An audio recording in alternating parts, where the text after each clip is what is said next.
부동산 지기입니다. 오늘은 상가임대차 보호법 2탄 2018년 10월 16일에 개정된 상가임대차 보호법 10년에 대해서 알아보겠습니다. 이전 포스팅에서 상가임대차 보호법의 적용 범위와 대항력, 우선 변제권, 최우선 변제권에 대해서 알아봤는데요. 오늘은 개정된 상가임대차 보호법 10년과 권리금에 대해서 살펴보겠습니다. 자, 상가임대차 보호법의 임대차 기간에 대해서 먼저 알아볼게요. 상가 건물의 임대차 기간은 기간에 정함이 없거나 1년 미만일 경우 1년으로 봅니다. 만약 6개월로 정한 경우 임차인은 6개월 또는 1년을 선택적으로 주장할 수 있지만 임대인은 그렇게 주장할 수 없습니다. 자, 다음으로 계약갱신 요구권에 대해서 알아볼게요. 계약갱신 요구권은 상가임대차 보호법이 2018년 10월 16일에 개정되면서 기존의 5년이 10년으로 변경되어 최초의 임대차 기간을 포함하여 10년을 초과하지 않는 범위 내에서 행사할 수 있습니다. 자, 그러나 2018년 10월 16일 이전에 이루어진 계약에 대해서는 소급 적용이 되지 않아서 기존 5년을 초과하지 않는 범위 내에서 계약갱신 요구권을 보장받을 수 있으니 계약 시점 꼭 확인하시고 이전 꼭 유의하시기 바랍니다. 자, 따라서 임차인이 기간 만료 6월부터 1월까지 계약갱신을 요구할 경우 임대인은 정당한 사유 없이 거절할 수는 없는데요. 자, 단 갱신을 거절할 수 있는 사유도 존재한답니다. 자, 그러면 계약 갱신을 거절할 수 있는 사유에 대해서 알아볼게요.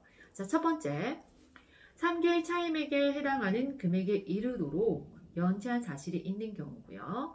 두 번째, 부정한 방법으로 임차한 경우. 세 번째, 합의로 상당한 보상을 한 경우. 네 번째, 임대인의 동의 없이 전대한 경우에 해당이 되고요. 자, 다섯 번째는 임차한 건물을 고의나 중대한 과실로 파손한 경우인데요. 만약 경과실로 파손한 경우에는 임대인은 갱신을 거절할 수가 없습니다. 자, 여섯 번째, 전부나 일부가 멸실되어 임대차의 목적을 달성하지 못할 경우고요. 자, 일곱 번째, 전부 또는 대부분을 철거나 재건축하기 위해서 임대차 체결 당시에 구체적으로 고지하고 그에 따르는 경우입니다. 자, 여덟 번째, 건물이 노후하고 훼손되어서 안전사고의 우려가 있어 전부 또는 대부분을 철거하거나 재건축할 필요가 있는 경우이고요. 자, 아홉 번째는 다른 법령에 따라 전부 또는 대부분을 철거 또는 재건축이 이루어지는 경우이고요. 자, 마지막으로 임차인으로서의 의무를 현저히 위반하거나 임대차를 계속하기 어려운 중대한 사유가 있는 경우입니다. 자, 다음으로 월세 인상 제한 5%가 있는데요.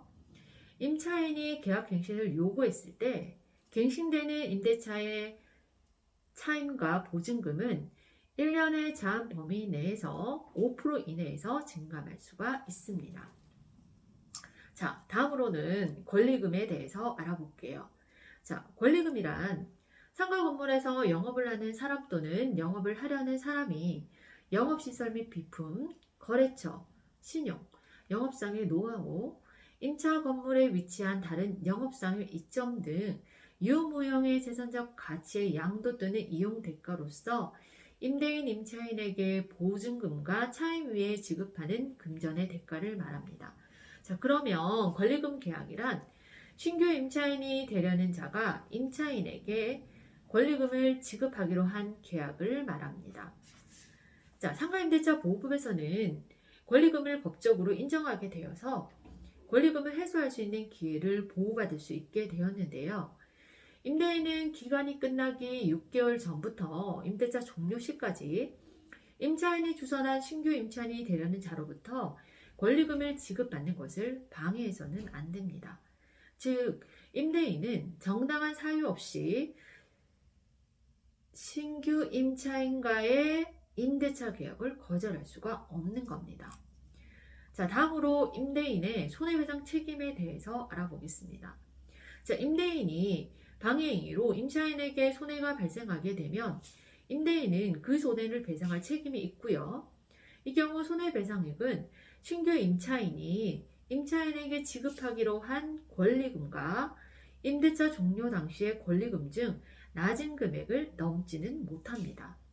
방해행위로 인한 손해배상을 청구할 권리는 임대차가 종료한 날로부터 3년 이내에 행사하지 않으면 시효가 소멸합니다.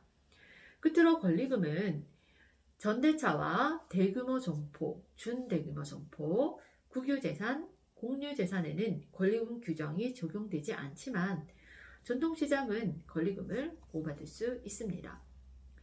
자, 개정된 내용을 꼼꼼히 확인하셔서 임대인과 임차인과의 분쟁이나 갈등을 줄이는데 도움이 되길 바라며 전반적인 상가 임대차 보호법에 대한 부스팅을 마치겠습니다. 들어주셔서 감사합니다.